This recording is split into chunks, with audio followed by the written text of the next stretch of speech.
আসসালামু আলাইকুম রহমতুল্লাহি ওয়া বারাকাতুহু। নারায়ণপুর পপুলার গার্লস অনলাইন স্কুলের পক্ষ থেকে সকল শিক্ষার্থী বৃন্দকে অনেক অনেক অভিনন্দন জানিয়ে আমি মোহাম্মদ ইকবাল হোসেন নবম ও দশম শ্রেণীর বাংলা প্রথম পত্র গল্প নিয়ে আজকে আলোচনা করব। আশা করি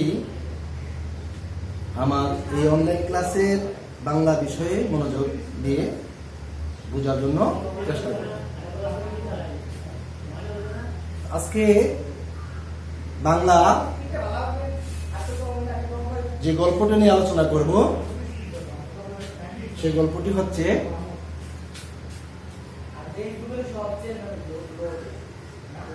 ম ম তা দি মমতা দি। আমি এভাবে লিখছি ম ম তা দি। এটি আমরা কি বুঝবো আজকে মমতা থেকে আমরা কি বুঝবো? মমতা দি এটি গল্প আছে না আমাদের বাংলা প্রথম পত্রের গল্পের মধ্যে একটি গল্প আছে যার নাম মমতা দি। আমরা এভাবে লিখছি মমতা দি। তো এই মমতা দি গল্পের এই গল্পটার কি গুণ, তার কি আচরণ, কোন দিকটি প্রাধান্য পেয়েছে, ওই দিকগুলা নিয়ে আজকে আমরা আলোচনা করব। যেমন আমরা এই মমতা দি গল্পের এই মমতা দি একজনের নাম, একজন ব্যক্তির নাম, একজন নারী যার নাম মমতা দি। তো মমতা দি তার কোন দিকটি প্রাধান্য পেয়েছে সেই দিকগুলোর সম্বন্ধে আমরা আজকে আলোচনা করব। তো একটা দিক আমরা পেয়েছি, এই মমতা দি হচ্ছে আত্মসম্মানবোধ। আমরা লিখব আত্মসম্মান বোধ। এই মমতা দি একটা গুণ হচ্ছে এই দিকটা তার প্রাধান্য পেয়েছে, আত্মসম্মান বোধ।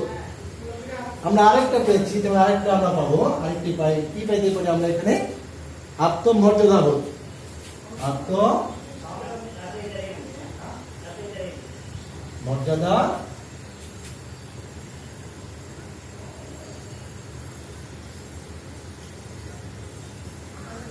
এই তিনটা আমরা পেয়েছি, আত্মমর্যাদা বোধ আমরা পেয়েছি, আত্মসম্মান বোধ, আত্মমর্যাদা বোধ। আমরা আর কি আরেকটা গুণের সম্বন্ধে আলোচনা করি, দেখি আমরা কি পাই? সমর্মিতা। সমর্মিতা আমরা লিখব সমর্মিতা।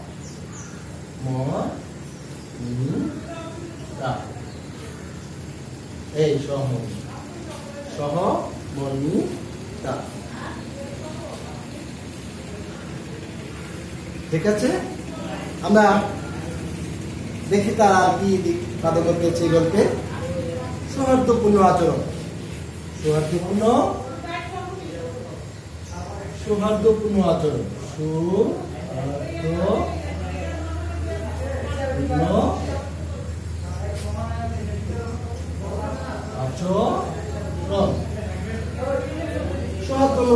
সৌহার্দ্যপূর্ণ আচরণ। আমরা এই গল্পে আরেকটি দিক আমরা বাহির করব, সেটা হচ্ছে আপনার কি আছে, যেমন মানবিক মূল্যবোধ। মানবিক মূল্যবোধ।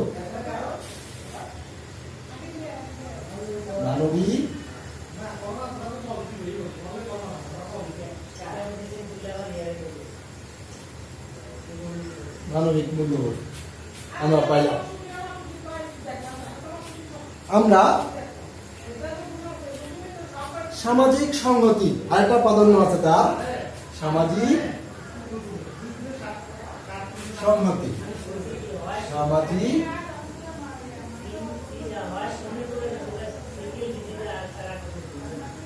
সামাজিক সংহতি। মমতা দির আরেকটা দিক আছে, সেটা হচ্ছে বুদ্ধিমতী। বুদ্ধিমতী।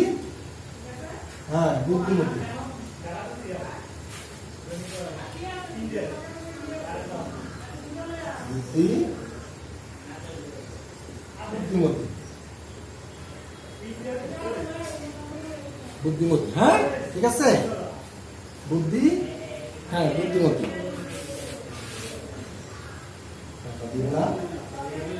হবে না এখানে, বুদ্ধিমতী। আর কি আছে মমতাদির আর কয়েকটা আমরা গুণ সম্পর্কে আলোচনা করব। যেমন ছায়াময়ী।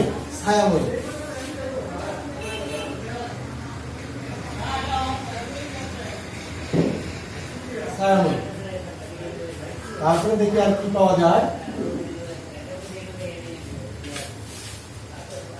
মায়ের প্রতিনিধি। মায়ের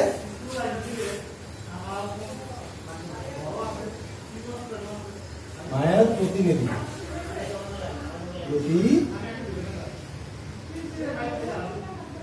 মায়ের প্রতিনিধি। তারপরে দেখি আমরা আর কি পাই এখানে। ধৈর্য।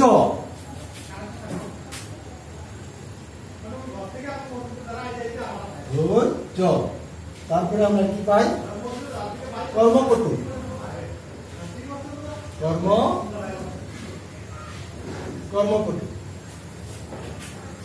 মমতাদি এই দুগুলো প্রাধান্য পেয়েছে। আমরা আর কি পেতে পারি সেখানে? নিস্তব্ধতা বা অন্তর্মুখী। আমরা আরেকটু লিখবো, আমরা অন্তর্মুখী।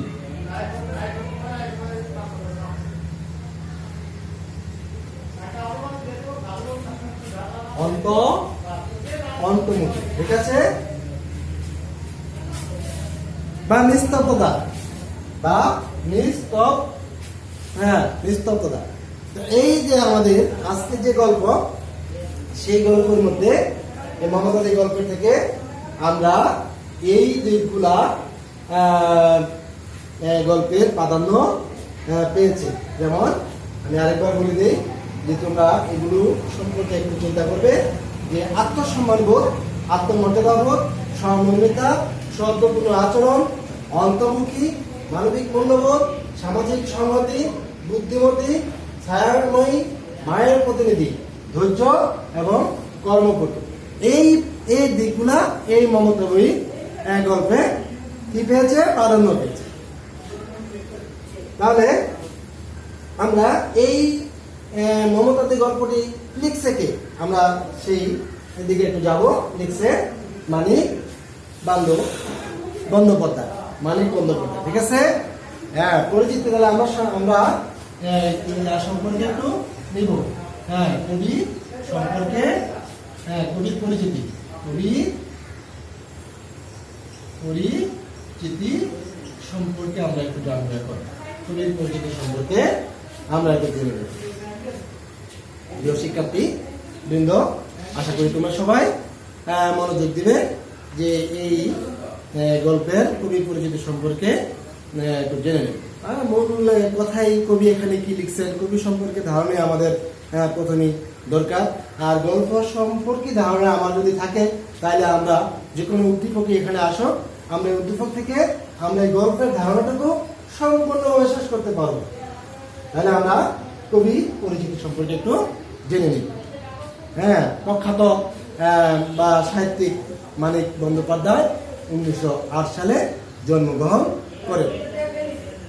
মানিক বন্দ্যোপাধ্যায়, তার জন্ম 1908 সালে।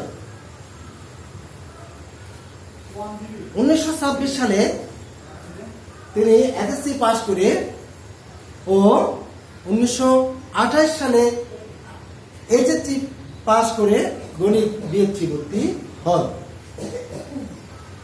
তখন থেকে তার সাহিত্য প্রতিভা শতধারায় উৎসাহিত হতে থাকে। এটা হলো তার শিক্ষা জীবন। তিনি এসএসসি পর এইচএসসি পাশ করে তিনি বিএসসিতে ভর্তি হওয়ার পর তখন তারপরে থেকে তিনি আর লেখাপড়া করতে পারেন না। তার এখানে তার শিক্ষা কি হয়ে যায়, বন্ধ হয়ে যায়। তারপরে তিনি সাহিত্য প্রতিভা শতধারায় উচ্ছেদ হতে থাকে। তো আমরা তাহলে আমরা জানলাম কি জন্ম এবং তার শিক্ষা জীবন। তো এই পর্যায়ে আমরা শিখব তার কর্মজীবন তার কি অবস্থা ছিল। তিনি প্রগতি লেখক, তারপরে তিনি ছিলেন শিল্পী, সঙ্গকর্মী ছিলেন। হ্যাঁ, বাংলা সাহিত্যের অঙ্গনে তার গৌরবজনক পদচারণা ছিল।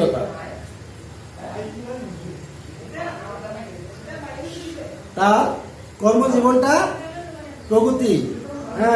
প্রগতিশীল সমাজ, লেখক, শিল্পী, সঙ্গকর্মী ছিলেন।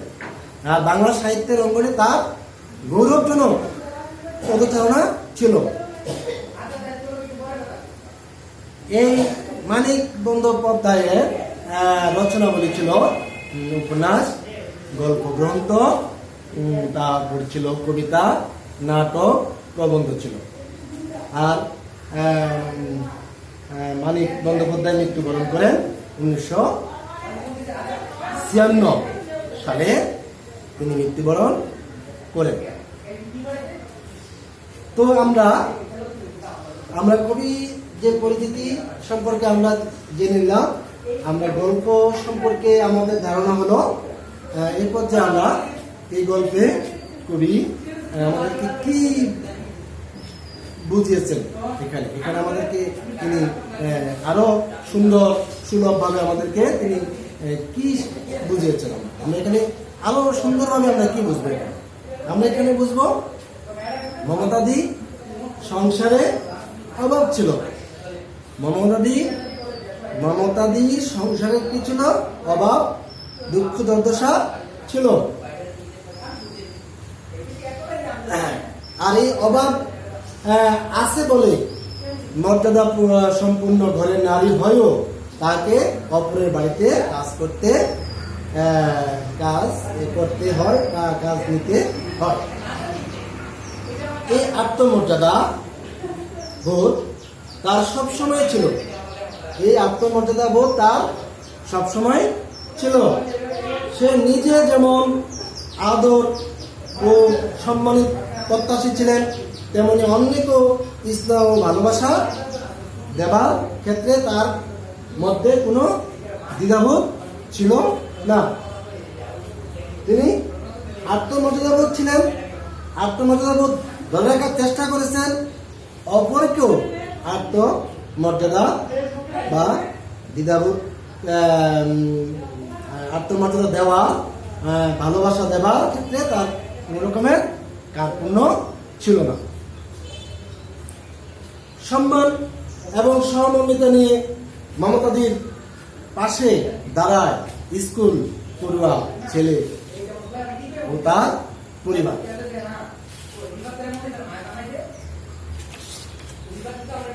তো কবি আমাদেরকে আরো বুঝিয়েছেন যে আমাদের গৃহকর্মী যারা সহায়তা করেন তাদের সাথে সৌহার্দ্যপূর্ণ সম্পর্ক স্থাপন করার প্রয়োজন। আমাদেরকে তাও বুঝিয়েছেন যে গৃহকর্মী যারা কাজ করেন বা সহায়তা করেন তাদের সাথে সৌহার্দ্যপূর্ণ সম্পর্ক স্থাপন করা আমাদের প্রয়োজন। যাকে সৌহার্দ্যপূর্ণ আচরণের দিকটা প্রাধান্য পেয়েছে। আত্মমর্যাদাবোধ তাদেরও আছে যাদের অভাবগ্রস্ত,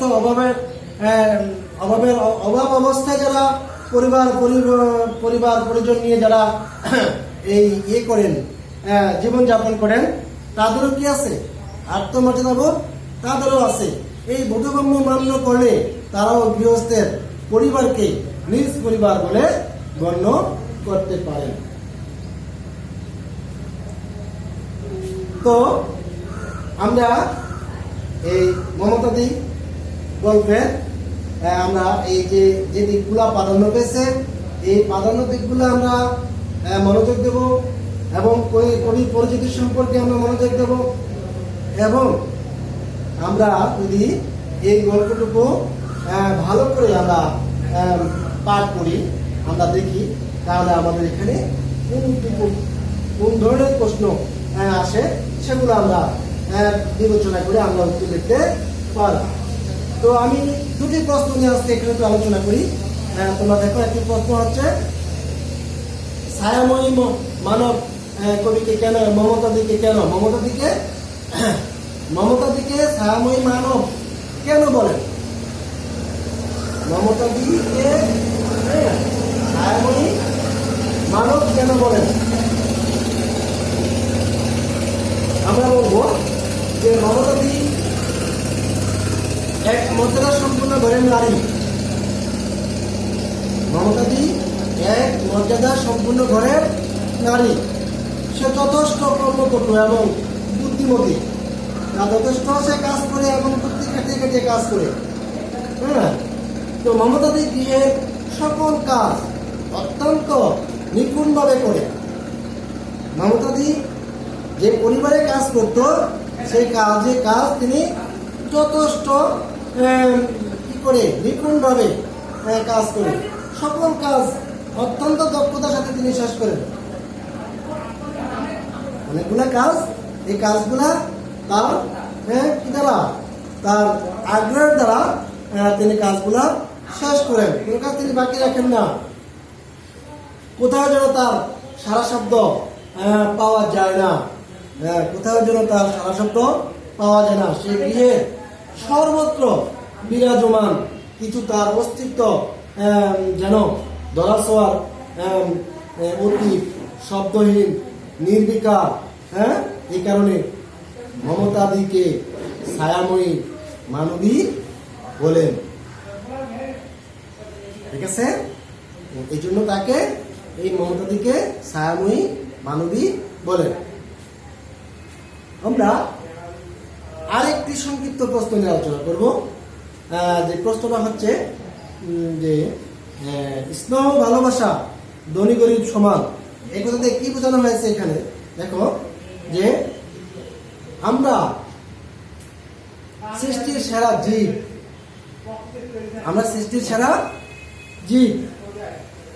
আমাদের সবার কি আছে শরীরে এক ধরনের রক্ত প্রবাহিত হচ্ছে। পৃথিবীর প্রতিটি ধর্মে শিক্ষা হলো ধনী দরিদ্রের মধ্যে কোনো ভেদাভেদ থাকবে না। সমাজে সৃষ্টি হয়েছে ধনী এবং দরিদ্র নামক প্রধান দুটি শ্রেণী। ধনীর মানসিকতা উত্তর মেরুতে হলে গরিবের অবস্থান দক্ষিণ মেরুতে। তারা কেউ কাউকে আপন মনে করে নিতে চায় না। আপন মনে করে নিতে চায় না, এরকম অবস্থা হয়। সেই স্নেহ ভালোবাসা ধনী গরিবের সমান, আমরা এখানে এই জিনিসটাই বুঝবো যে আমরা দরিদ্রের মধ্যে কোনো ভেদাভেদ থাকবে না। সমাজের সৃষ্টি হয়েছে কি হয়েছে, ধনী দরিদ্র নামক প্রধান দুটি শ্রেণী আছে। গরিবের মানসিকতা আর ধনীর মানসিকতা এক না হলো আমরা একে অপরকে আমরা আমাদের কি করতে হবে, আমাদের মানবিক মূল্যবোধ দেখাতে হবে, সামাজিক সংগতি দেখাতে হবে, আমাদের আত্মসম্মান দেখাতে হবে, আমাদের সহমর্মিতা দেখাতে হবে। ঠিক আছে, তো তাহলে আজকের এই পাঠের আলোকে আমরা বাড়িতে আমাদের বাড়ির কাজ থাকবে যে মমতাদি চরিত্রের সাদৃশ্যপূর্ণ দিকটি আমরা ব্যাখ্যা করব। যে মমতাদি কোন চরিত্রের একজন ব্যক্তি ছিলেন বা একজন নারী ছিলেন, তার মধ্যে কি কি তার সাদৃশ্য দিক আছে, এই দিকগুলো আমরা কি করবো, এই দিকগুলো আমরা বিচার করবো, আমরা বিশ্লেষণ করবো, আমাদের মতামত আমরা সুন্দর করে লিখবো। আশা করি এই গল্পটুকু তোমরা আজকে বোঝার পরে তুমি তোমার পাঠ্য বই থেকে সুন্দর করে কয়েকবার পড়বা এবং এই গল্পের মূল কথা কবি কি লিখছেন, মমতাদি কি ছিলেন, কেন তিনি এরকম কর্ম করতেন, যেন পরিবারের সমস্ত কাজগুলো তিনি যথেষ্ট আগ্রহ সহিত করতেন, আমরা বুঝতে পারি। তো আমি তোমাদেরকে বলবো, তোমরা তোমাদের এই পড়া শেখার জন্য, তারপরে জ্ঞান অর্জন করার জন্য, নিজে একজন বুদ্ধিমতী হওয়ার জন্য তোমরা শিখবে। আশা করি তোমরা ভালো থাকবে। পরবর্তী ক্লাসে আবার দেখা হবে। আল্লাহ হাফেজ। আসসালামু আলাইকুম রহমতুল্লাহি ওয়া বারাকাতুহু।